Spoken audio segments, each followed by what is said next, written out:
In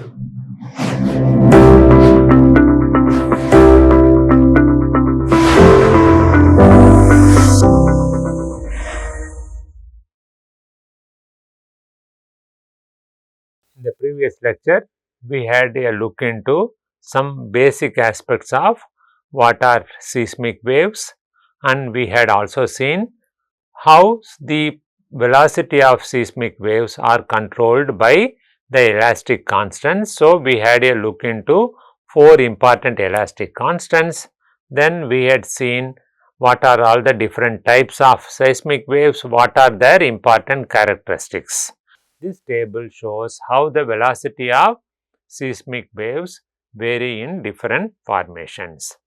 And we know already the velocity of the primary wave is equivalent to square root of k plus 0.75 times of n divided by d, right. So, where k is the bulk modulus, where n is the rigidity modulus divided by density. So, velocity is also going to be dependent on the density of the formation. That is what is indicated by these researchers, right. That is, on the x axis we have the velocity, y axis gives the density, right, gram per centimeter cube.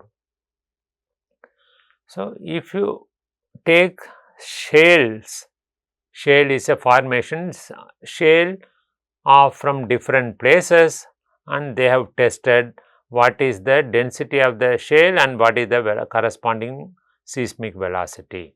So, that has led to this relation. Right. Similarly, sandstone, this is for dolomite, this is for limestone, here we have salt, anhydrite, say evaporate deposit. So, different rocks were taken and experiments were carried out to determine what is the seismic velocity in them, what is their density. When you plot this result, we get more or less a linear relationship. So, what does it indicate? It indicates as the density of the formation increases, the corresponding seismic velocity also will increase. But in the velocity formula, density is in the denominator. So, as the density increases, if you consider these are constants, then the velocity should decrease. But in reality, as the density of the formation increases, velocity also increases. Why? As the density increases, that particular formation's bulk modulus as well as rigidity modulus will obviously increase. So, there is a direct relationship. That is why if below the surface of the earth, if you have granite which is denser, in another region we have only sand. In sandy formation, velocity will be less. In granite, velocity will be more because granite has got high density compared to the sand. Further, granite's bulk density and shear modulus is also much higher. So, this is how velocity is related to the density of the formation. So, until now we had seen some basic aspects of seismic methods. Now, let us start looking into the actual seismic methods of exploration. So, what is seismic methods of exploration? We try to understand about the subsurface of the earth by conducting some experiments on the surface of the earth. What is the experiment we are going to conduct? Something like what you see in the diagram here, right. So, we are going to pass some seismic energy, right, from a particular place. This seismic energy goes in further in and gets reflected or refracted back to the surface wherein they are detected. from the detectors. As we are going to artificially generate some energy, this is a active method. So, seismic method is a active method. What happens to the seismic energy that we have created? The energy goes in, the waves return to the surface after either reflection or refraction, right. The detectors, these black boxes which are shown in the diagram, are spread along the surface. So, these detectors are able to sense the ground motions, they are able to sense the ground motion from the returning waves. So, now the time of arrival of seismic waves at different locations depend on the type of rocks, isn't it? We have already seen, if the rocks has very high bulk and shear modulus, the velocity will be very high. So, arrival time at different detectors depend on the rock types,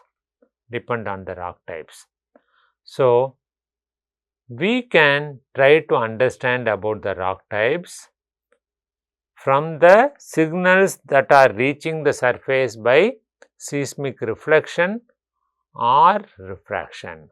Accordingly, the seismic methods of exploration itself is classified as seismic reflection method or seismic refraction method.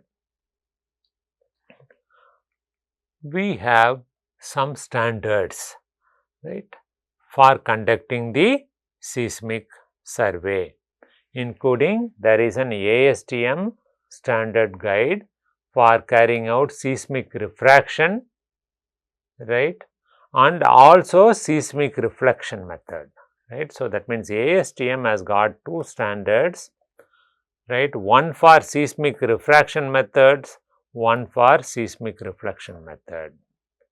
In India, there is an Indian standard for carrying out seismic exploration by refraction method, right. So, there is a code of practice that is given by this number IS 15681, right. That is the standard or code of practice for carrying out seismic refraction method, right. Now, let us go into what are the different stages of seismic survey, how seismic survey is carried out. The principle we have already understood, that means we are going to create some signals, that is we are going to create shock waves. How? Maybe by blasting. The shock waves travel through, right, they get reflected or also refracted from different surfaces, right, and which are going to be sensed at different locations using an instrument, right, or different instruments kept on the surface, and the time of arrivals are transmitted to a recording unit, where the entire arrival times are recorded in the form of a hard copy or as a soft copy. So, what are all the different stages of seismic survey? First and foremost is surveying. That means we need to locate the detector points as well as the location of the short point. We used to call it as a short point. All these things have to be done. That is the first stage, surveying. Second stage is how we are going to create the energy, how we are going to create energy at this place which I am marking. That is known as energizing the ground. Then next is how we are going to receive the signals at all these points, right? That is what I call it as picking up of signals, then recording of signals. Lastly, we record the signals. At the end of this, we have the data. That means we have the data. This data have to be interpreted, right? So, broadly, these are the 4 stages of seismic survey. Let us now look into them with little more detail. First is the surveying. So, what is surveying? So, when you conduct a seismic survey, as you can see in this the schematic diagram, where is the short point? Where are the receivers? What is the distance at which they are in? All these things need to be known. Hence, first and foremost, the survey team goes to the site, right, and they mark the locations of sources. Source is the location at which where we are going to energize the ground, right. Locations of receivers, they are marked on the site. Here in this example, they are marked in yellow with the yellow flag, right.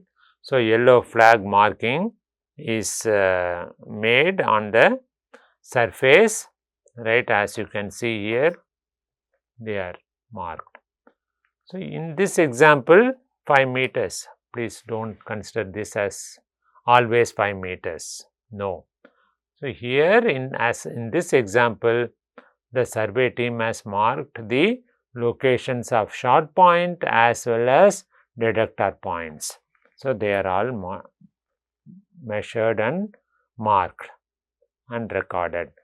Further, we need to also know the elevations of all these stations. If the ground surface is relatively flat, elevation is not necessary, right. But on the other hand, if the ground surface is very much undulating, right, let us say this is about 10 meters. In that case, we need to know the elevation of the stations too, because one of the seismic station may be here, another one may be here, another one may be here, the next one here, next one here. So, there is a elevation difference. Because of elevation difference, this geophone will receive the signals much faster, because wave need not travel to a additional thickness of 10 meters, isn't it? So, in order to correct for these issues, we also need to have elevation if the terrain is very much undulating. If it is having lot of differences in elevation, then we need to also measure the elevations of all the detector stations. Is that clear? So, this is the first stage. First stage is over now. We have completed the surveying, right, based on the experience, right. You please look at this diagram. You need also a reasonably clean surface for you to have an access, right. There should not be any obstructions in between, because you need to lay your cables. So, you need a reasonably clear surface for you to have access to lay your cables, right. Now, survey work has been completed. Next, the seismic team will visit the site, will be reaching the site, and then they have to decide what should be the source for energizing the ground, right. That is the first stage of operation, right. That means subsequently after the surveying, right. After surveying is complete, the seismic team visits the site, decide already the source point is marked, then everywhere the detectors have to be kept, all connections are made, then they have to fire the shot. What are all the sources? So, energizing the ground can be done by these three methods. One is impact, impulse, vibration. So, in the first case, we are impacting using this method, second was by this method, third is by this method. So, these are the three different sources to energize the ground, sources for seismic method. There is another way to classify the source, other way of classification is we can classify the source as explosive and non-explosive sources. So, here what are the explosive sources? This is an explosive source. What are all the non-explosive sources? This is a non-explosive, this is also non-explosive. So, these are the different types of sources which we often use to energize the ground for conducting seismic survey. Now, let us look into them with some more detail. First is the simplest weight dropping or hammer blow method. So, this is the simplest source. It is the simplest land seismic source. What do I mean by land? Land survey, right? Here, either we drop a large mass or give a hammer blow, as you can see here. We use a large hammer. Here too, can you see a big sledgehammer? A big sledgehammer is being used to conduct the seismic survey in IIT Madras campus. This happened a few months ago, right, in collaboration with the National Geophysical Research Institute. They conducted a seismic survey. Right here, we are using a sledgehammer. A student of our department is energizing the ground with a hammer blow, as you see here. Right. Suppose if this hammer blow is not sufficient enough to energize the ground, then we can use weight drops. Weight dropping tools have been manufactured in wide variety of forms, from a very large truck used to drop weight of several tons. Huge weight can be lifted and dropped, or weight dropping can be also operated by a single person, right? Something like this one, sledgehammer. Also, weight dropping can be done using a simple device which can be also operated by a single person, right, which has got a kind of a special arrangement, right, which has got a wheel, right. If you tilt it other way, then you can just pull this weight dropping machine. This is nothing but a weight dropping machine. So, there is a huge weight here. When it is kept vertical, it will appear something like this. The weight will be allowed to fall like this. So, this is one weight dropping method. So, this is much more larger version. So, it is actually truck mounted. Here you can see a weight which is here, something like many of us may be going to the gymnasium. There we attach weights, isn't it, to a kind of a system which has where a rope pulls the weight, and we used to actually use a bar. We indirectly pull the weight from the bar which is in our handle. The rope goes through a pulley and the weight is lifted. Something like this. Here is a kind of a bar. The weight is lifted up. This is the actual weight. The weight may be of sometimes 800 kilogram to 1 ton. This weight is lifted. How maybe 3 to 4 meters, right, and suddenly it is released. Due to gravity, it will go and fall on the surface of the earth, right. So, this is how we energize the ground. The advantages are, if the source of energy required by us is relatively low, especially for civil engineering purpose, right, especially geotech. For geotechnical investigation, many times it is sufficient to use hammer to energize the ground. Suppose if the depth of investigation is more, even for geotechnical purpose, then at the maximum we can go for weight dropping method. So, these two will be many a times sufficient for civil engineering purpose, right. So, if the energy required is less, like in the case of geotechnical investigation, then these sources are considered to be the best, that is hammer blow or weight dropping is considered to be the best. They can be done rapidly and efficiently. For example, see, even this weight dropping is mounted on wheels.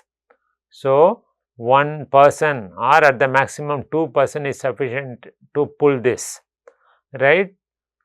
So, on the surface you may need to energize the ground at different locations. You can pull this, bring it to vertical position, lift the weight, drop it, then go to the next location, lift the weight and drop it. Sometimes they are also power operated. If not, there will be a mechanism by which you can rotate and the lift, like a lift mechanism, the weight will go up. So, these truck mounted, they are all automatic. So, when you at the press of the button, the weight will move up. When you click the button, the weight will be just dropped. The weight will fall due to the gravity. So, this is how the hammer blow and weight dropping methods are often used in seismic survey. Next is explosive sources. Suppose if the energy required is much larger. For example, you want to investigate the deep surface below the surface, ground surface. That means your depth of interest is 3-4 kilometers. Then weight dropping method may not be sufficient. In such cases, we go for explosive sources. Right. So, what are the explosive sources? So, explosive sources are nothing but literally explosives, right. So, explosives are detonated not on the surface, but on a small short holes, right. If this is the ground surface, we do not explode at the surface, right. No.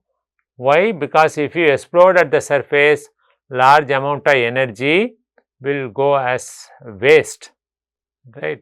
So, in order to improve the coupling of the energy with the ground, in order to couple the energy source with the ground and minimize the surface damage, usually we explode in a short hole. That means a small hole is made on the earth, on the surface of the earth. The explosives are loaded here and it is exploded. Okay. So, this is how explosive sources work, and also explosive sources are triggered by a remotely operated device known as a blasting box. The blasting box is also connected to the recording system. Blasting box connects to the explosive as well as to the recording system. The moment the box detonates the explosives, it also sends a signal to the recording system, so that recording system will start recording the arrival of shock waves. What are all the advantages? It is able to offer greater energy. There are lot of disadvantages, right? Permission to use explosives, transmission of or transport of explosives from one location to the other location, storage of explosives, all require stringent. There are stringent laws and regulations that govern the use of explosives. So, getting permission to carry out the work itself will take lot of time. That is the major disadvantage. So, in this lecture today, we have started looking into how seismic survey is going to be carried out, especially on land. Seismic survey is carried out in 4 stages. One is surveying, number 2 is energizing the ground. That is what we have seen until now. We have not even completed the different sources of methods of energizing the ground. We have seen just 2 sources, one is hammer and weight dropping, and little bit we have started looking into explosives. We will continue with this in the next lecture. Thank you.